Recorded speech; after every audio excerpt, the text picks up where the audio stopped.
So we're back here on the Duncan Duo Show, joined by Mike Yates with Atlantic Bay Mortgage, Angela Duncan with the Duncan Duo, and mortgage rates has been an important topic as of late because of its impact on the real estate market and just the economy in general. Mortgage rates have hit a 7.5-year high. So I want to spend a few minutes talking about that because them hitting a 7.5-year high still doesn't mean that they're high. And when you look historically over decades, to get interest rates in the fives is still pretty phenomenal. Yeah, absolutely. And so today, while they're not in the low threes like they were maybe a few years ago, they have crept up a little bit as the economy has improved. And historically what we've learned is that when you have an interest rate spike, a lot of buyers jump off the fence because they get afraid that the rates are going to go higher. But it does cause some affordability challenge. Right, absolutely. Not only the rates going up and the affordability, but our housing market with the appreciation. Homes have gotten more expensive, so it's made it harder for people to afford some things. I think a lot of time too, it's always equated to like sticker shock. Rates have been so low, so long, that just that 5% threshold, for instance, really freaks some people out. Yeah. Like you said, it's still not bad.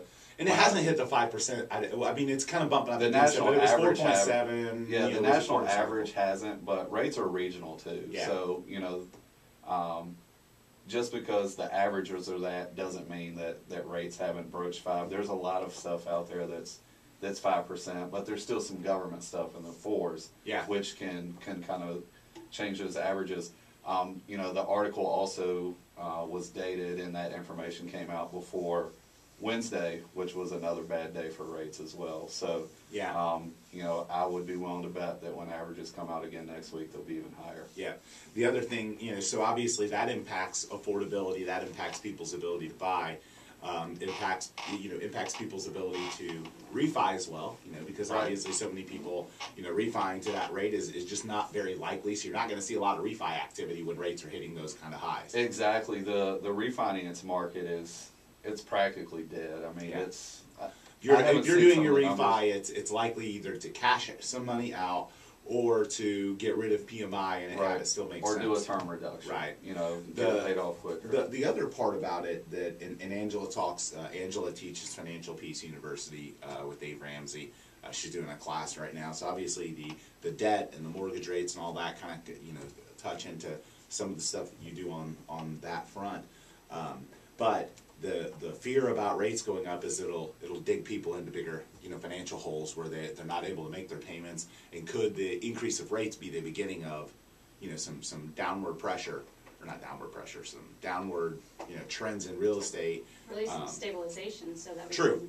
can we talked to Metro Min last week, and they were talking about how the cost of living for seniors or people on fixed income, it's really difficult for them because the price of rentals and housing continues to go up. So maybe this interest rate increase will help stabilize that a little bit, and we won't see the increases that we have been seeing. And here's the thing, people see this and sometimes they look at it and they think, oh man, that's bad for the real estate market.